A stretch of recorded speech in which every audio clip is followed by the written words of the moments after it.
পরিযায়ী শ্রমিক ছিলে তুমি, সেখান থেকে এত বড় একজন ইউটিউবার। ওয়াও, এই আইডিয়া কোথা থেকে এলো? ক্যামেরা নিয়ে ফটোগ্রাফার সেগুলো হতে পারেনি তখন।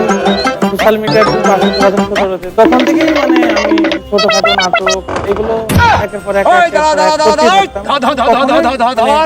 ভাবিনি যে এইভাবে ভাইরাল হয়ে যাবে। 2020 সালে 19-এর শেষের দিকে বাচ্চাদের নিয়ে শুরু করি, মানে ছোট ছোট বাচ্চাদের নিয়ে। ওদের পয়সা দিতে হতো না, স্কুল ছিল না তখন, লকডাউনে বসে ছিল বাড়িতে। তো আমি কি করতাম, সকালের দিকে কাজ করতাম আর বিকেলের দিকে ওই বাচ্চাদের নিয়ে বেরিয়ে পড়তাম কিছু একটা করি বলে। তো এই করতে করতে হঠাৎ করে 8 নম্বর ভিডিওটা ভাইরাল হয়ে যায়। আচ্ছা, তো 8 নম্বর ভিডিওটা যখন ভাইরাল হয়ে যায় তারপর থেকে আর আমাকে পিছনে ঘুরে তাকাতে লাগে। তাহলে আমাকে শিখতে হবে ভাইরাল কিভাবে হওয়া যায়। যে ভিডিওটা ভাইরাল হয়েছে সেটা আজকে 228 মিলিয়ন প্লাস ভিউ।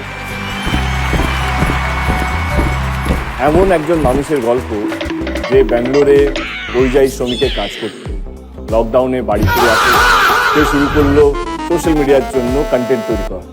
আজকে ও একটা স্টুডিও বানিয়েছে, মানে পুরো গ্রাম জুড়ে একটা স্টুডিও। গ্রামের 250 জন বললে না, কতজন তোমার সঙ্গে আছে এখন? 250 প্লাস। 250 প্লাস, মানে 250 প্লাস মেম্বার্সরা ওর টিমের সঙ্গে যুক্ত হয়ে কন্টেন্ট বানায়। বলতে পারেন এক কথায় যে মানে মাঠে থেকে তুলে নিয়ে এসে তাদেরকে হিরো হিরোইন বানিয়েছে। বাহ, আমার কোনো চান্স আছে তোমার কন্টেন্টে? আপনি আসলে তো আমার নসিব খুলে যাবে। কি বলছো?